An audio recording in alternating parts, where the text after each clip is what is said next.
Welcome to Teatime with Rhea. Join her for a cup of fresh perspective on health, healing, and living well.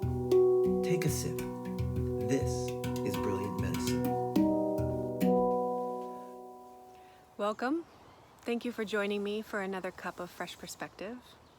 Cheers to you. And if you haven't grabbed a cup of tea, just put the video on pause and go bring one back so we can share in this together.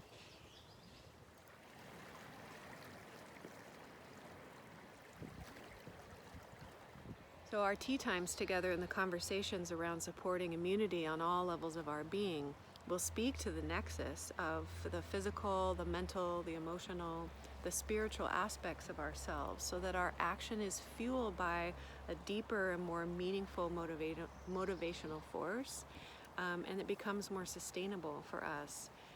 I feel like, my motivation is super deep and meaningful for doing these tea dates with you, because I feel like there's so much we can do to create more healing and harmony in our systems, support our general force field, and allow us to have not only a more comfortable but a more fulfilling experience in life, especially at this time and into the future. So I want all of us to come out of this feeling more connected with ourselves, more connected with our loved ones and our community and the greater community, and definitely more connected with nature. So my intention again in these tea dates is to give you things that are both applicable and practical for your life, but also that we have this time together and there's more space created in your system for the beauty of you, for breath, and for the healing to inevitably take place from the space that is created within you. So our tea time together today is about hydration, and not only about hydration, but this exquisite element, water, both within our system and without, and our relationship to it. I've put together images, footage I've taken both in the US and other places in the world of flowing water and the beauty of the stillness of water. So please enjoy that while you sip on your tea.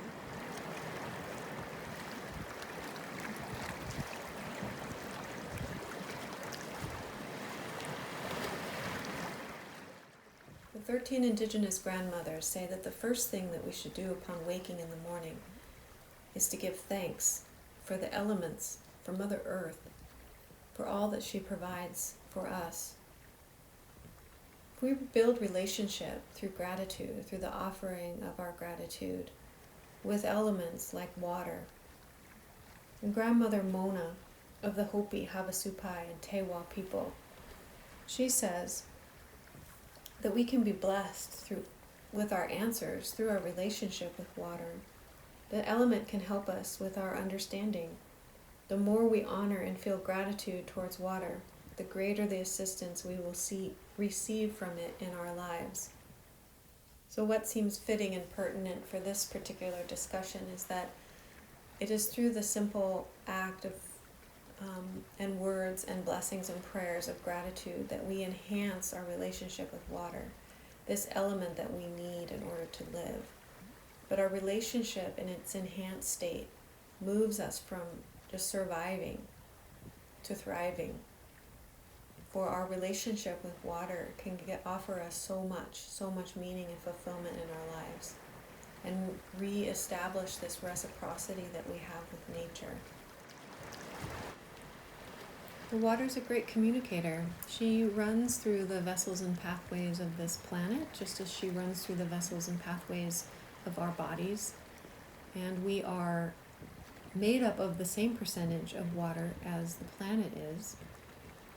When we don't have enough water or fluid within our system, the communication between different parts of ourselves, different parts of our body, different organ systems, cell to cell communication really starts to break down.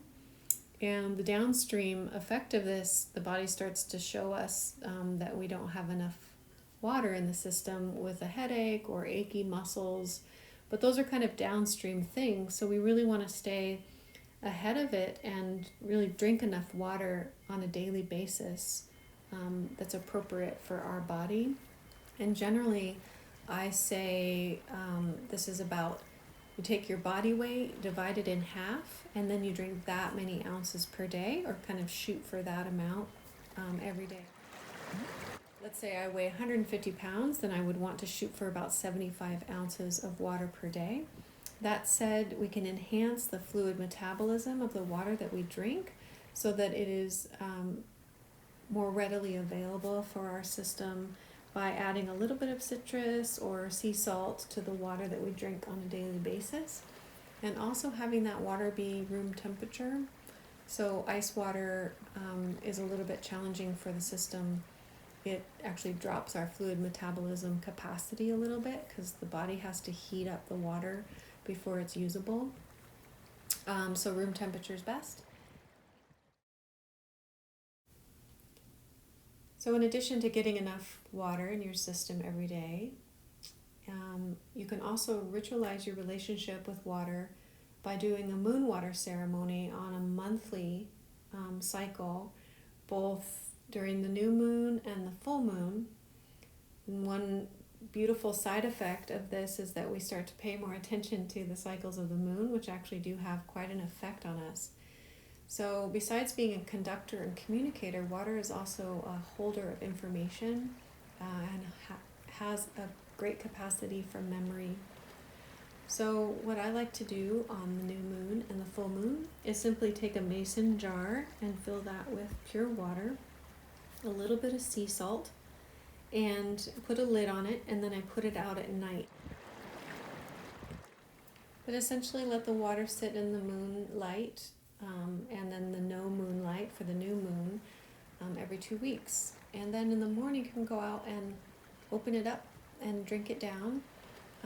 One extra step, if you want to, is to energize the water, the moon water, with your own solar energy.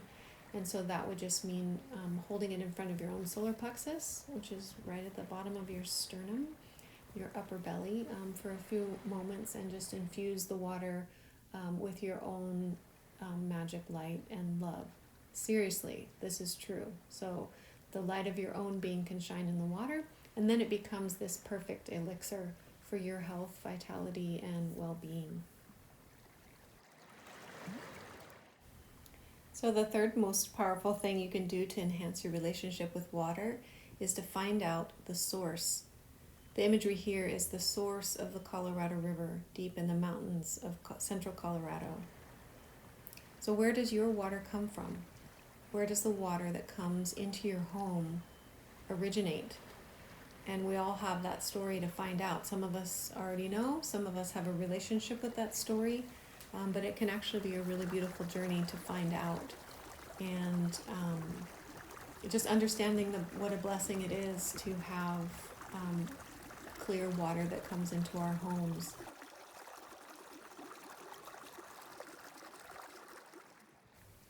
The single most important thing that we can all do to protect the waters of this world is to stop buying water in plastic bottles. This is twofold. One reason is because the chemicals used to create the bottles and make the plastic leach out into the water that we drink into our bodies, and those chemicals and toxins stay with us forever. The second reason is single-use plastics are literally choking the waterways of the world.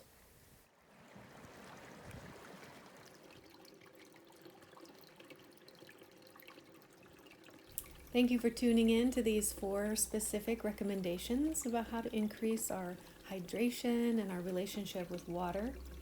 And remember that all water is holy water, and water is a great communicator.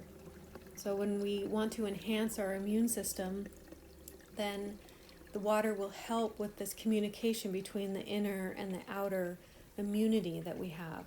And our relationship with the waters, both within and without, enhance our capacity to tap into the magic and the medicine of this element. When our immunity is enhanced, our sovereignty is enhanced, our relationship with nature, as it grows, we feel more empowered There is no one that governs us when we are having our own relationship with nature and her elements.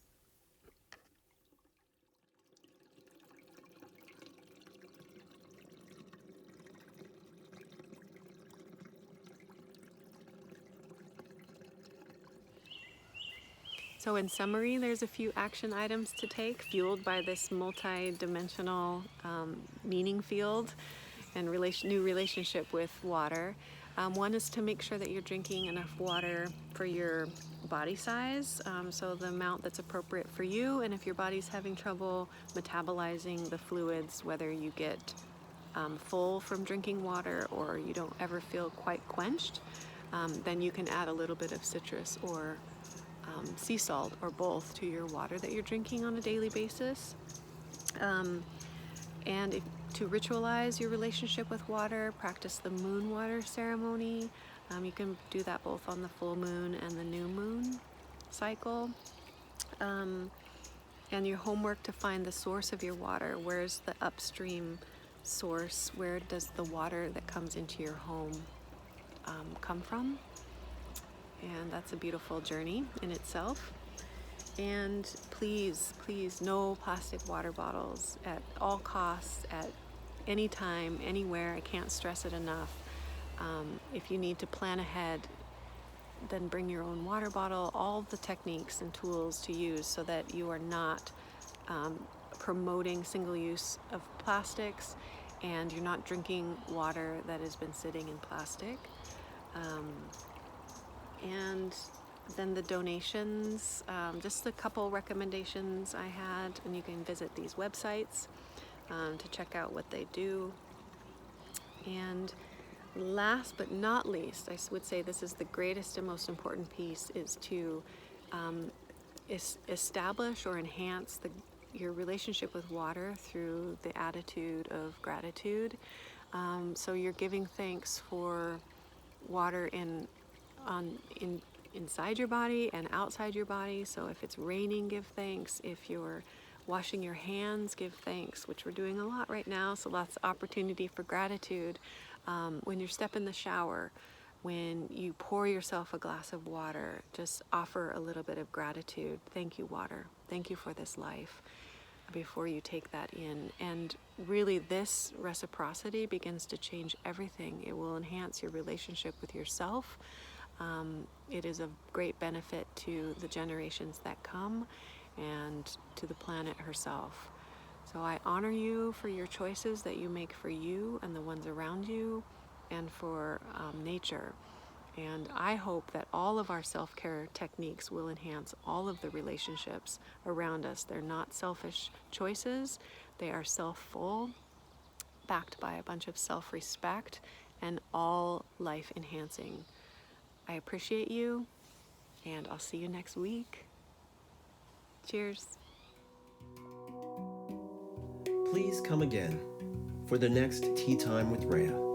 Until then, steep in the knowing that you are whole and complete, that you belong on this planet at this time in this body. Savor a healing brew of your personal power, resilience, and self-love. Enjoy your unique flavor of brilliant medicine.